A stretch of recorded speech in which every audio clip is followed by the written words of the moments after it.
One of the most notable tough guys in Hollywood is American actor Lee Marvin. Discover the untold truth about American actor Lee Marvin, who was born on February 24, 1924, to World War I veteran Lamont Waltman Marvin and fashion designer.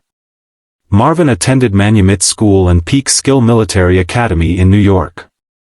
After being expelled from other schools for bad behavior and vices like smoking and fighting, he became a handful during his teenage years. During the Second World War, Marvin enlisted in the United States Marine Corps on August 2, 1942. His father, a Marine veteran, initially opposed it, but boot camp was the only option. Marvin, a Marine quartermaster, achieved impressive feats, including serving as a scout sniper in the Pacific Theater and participating in the gruesome battles on Anat-Tok and Sianan. Marvin was wounded during the Battle of Sipon on June 18, 1944, during the assault on Mount Topa. His sciatic nerve was hit by machine gun fire, and he was shot in the foot by an enemy sniper. He underwent medical treatment for nearly a year, recovering well and receiving medication. Even though serving in the Marines was tough, Marvin credits his time there as the very thing that taught him how to act. I'll tell you how Marvin told interviewer Robert Ward, "It was the Marines who taught me how to act. After that, pretending to be rough wasn't so hard." As we all know, Lee Marvin was characterized by his signature white hair and was the prime example of an ice-cold tough guy. After the war, this is where Marvin's career really took off. But before we proceed, make sure to hit that like and subscribe button. With the war finally over, Marvin returned home and took a job as a plumber's assistant in Woodstock, New York, but as fate would have it, this was his ticket to the entertainment industry. While working the job, the soon-to be actor was called to take the place of an actor since the latter had fallen ill during rehearsals. On that same day, Marvin caught the acting bug, developing a passion for acting, and bagged himself a job at the company earning $7 weekly. He took on many acting gigs before he relocated to Greenwich Village in Lower Manhattan, New York, and enrolled at the American Theater Wing. Was lucky that the GI Bill, which offers benefits to returning troops, financed his acting training at the outset of his career. Marvin started his career in uncredited roles and made his stage debut in 1949 with Billy Budd. He then landed a role in the 1949 play The 19th Hole of Europe, which led to his booking in several TV roles. Lee Marvin debuted in the 1951 American war comedy You're in the Navy Now, with Jack Warden and Charles Bronson, who also made their film debuts in the same picture. Filming took place in Hollywood. In 1951, Marvin stayed in California and had a small role in Fred Zimmerman's film Teresa. He used his military experience to assist the directors and co-stars with realistic portrayals of infantry movements, costumes, and firearms. Lee Marvin's character was often a man in uniform or authoritative roles.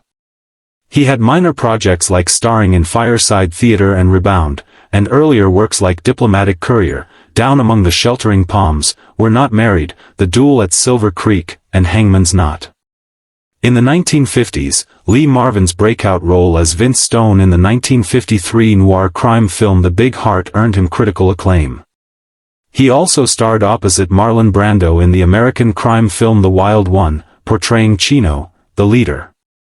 His role in the 1955 movie Violent Saturday was praised by critics, with one of them mentioning how his performance brought a multifaceted complexity to the role. Marvin also got to co-star with Frank Sinatra in Not as a Stranger, a medical drama. Back in 1955, he played a lot of supporting roles in this decade, like in A Life in the Balance, Pete Kelly's Blues, and Jane Wyman Presents the Fireside Theater. But if there's one series where Marvin bagged the lead role, it's in the series M Squad, where he took on the role of tough Chicago cop Frank Ballinger. He became a household name on TV, starring in multitudes of roles and taking on different characters. But there's one role that really struck the critics with how great he was at his craft. Is there a better way for an actor to show his skills than by portraying two different characters in the same movie? That's exactly what Marvin did in the 1965 comedic western Cat Ballou. Based on the novel The Ballad of Cat Ballou, Marvin starred opposite Jane Fonda, and according to the American Film Institute's Top 10 list in 2008, it was hailed as the 10th best western of all time. It tells the story of a woman named Nam Catherine Cat Ballou, played by Fonda, who hires notorious gunslinger Kid Shalene to protect her father's ranch. Later on, she employs the same man to avenge her father's murder, only to discover that the gunman she hired isn't exactly what she hoped for. Here we see Lee Marvin take on the dual roles of Kid Shalene and the Noseless and Ruthless assassin Tim Straw. The Wolf City Development Corporation wanted to scare Frankie Ballou off his land, but Straw just took the man out without remorse. At first Kat seeks the help of the local authorities but finds out soon enough how the sheriff is deep in Wolf City's pockets, so now she sought the help of Kid Shalene, who is quite a handful, a grizzled alcoholic and comedic. At the same time Kat had her doubts about employing him, but what choice does she have? Soon she learned that there was a reason why Kid Shalene was notorious. After seeing him in action with his unmissable crack shots, the man just had down a couple of drinks to shake off his withdrawal. Playing these two roles, who are the exact opposites, was a joy to watch, and one might even say that they're played by different actors. Where Tim Straw is intimidating and dramatic, there's Kid Shalene, who is every bit of comedic relief. The latter is clumsy, often stumbling with pants falling and pooling around his ankles, drunk as hell, which makes him more appealing to the viewers. On the same breath, it also he's questioned about his suitability to take down the infamous Strawn, and is empowered by Cat's claws affection for improving himself.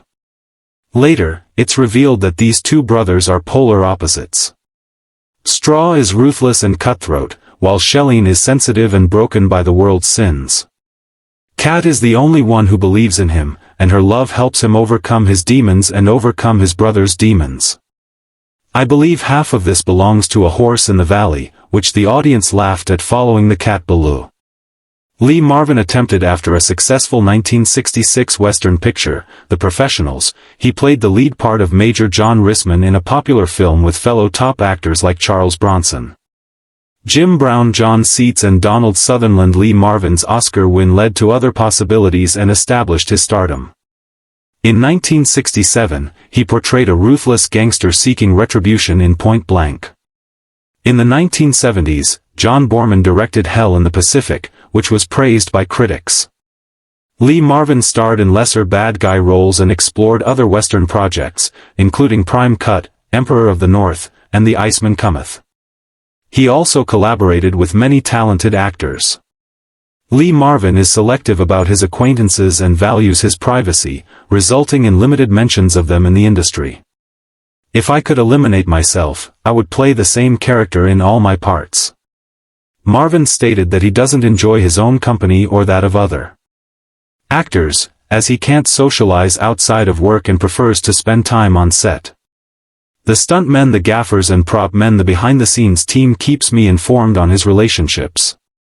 Marvin had 2 marriages, including a publicized problematic one.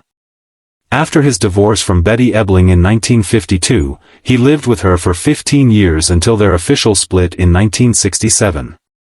They had 4 children: Christopher Lamont, Courtney Lee, Cynthia Louise, and Claudia Leslie.